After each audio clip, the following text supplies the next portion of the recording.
So, a new federal watchdog report looked at issues around the deportation of vets who aren't citizens. Sandra Marshall prays every day that the U.S. government will not send her military veteran brother back to Mexico.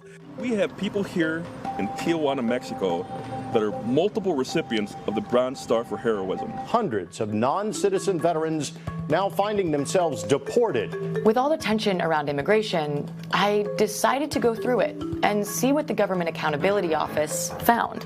For some context, non-citizens can serve in the U.S. military. In fact, it's long been a fast track towards citizenship for a number of immigrants.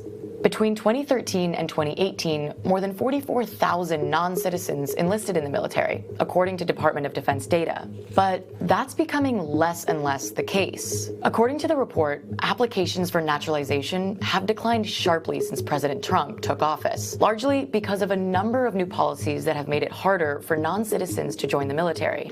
Now, ICE already has policies in place to protect veterans who may be subject to deportation. It's just that they haven't been fully following them.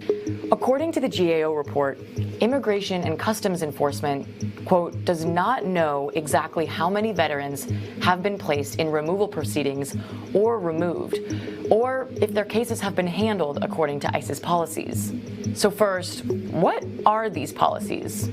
ICE requires that when agents and officers encounter a veteran who they believe may be deportable, they must conduct additional assessments that take the person's service history into account. That includes factors like time in service, military awards, and deployment. But here's the thing. According to the GAO report, ICE, quote, does not consistently adhere to the policies and does not consistently identify and track such veterans.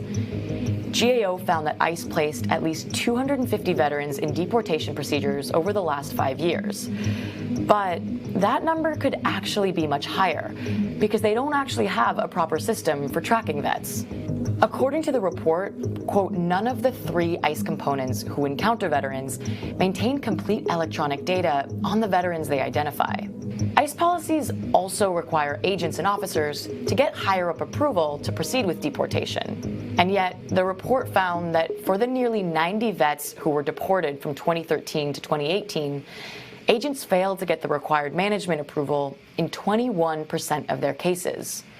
And they also failed to elevate cases to headquarters for 70% of those that required it. And when asked about the policies, officials said they were, quote, unaware of the policies until the GAO review. So the report was commissioned by 4 members of Congress in 2017.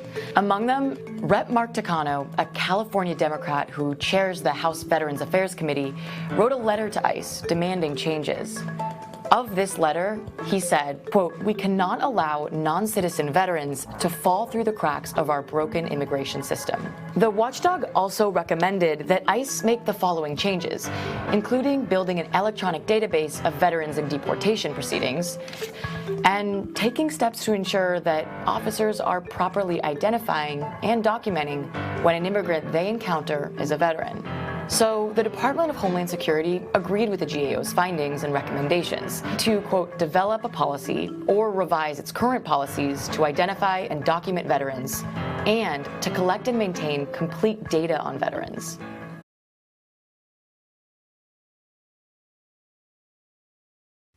Hey, NBC News viewers, thanks for checking out our YouTube channel. Subscribe by clicking on that button down here. And click on any of the videos over here to watch the latest interviews, show highlights, and digital exclusives. Thanks for watching.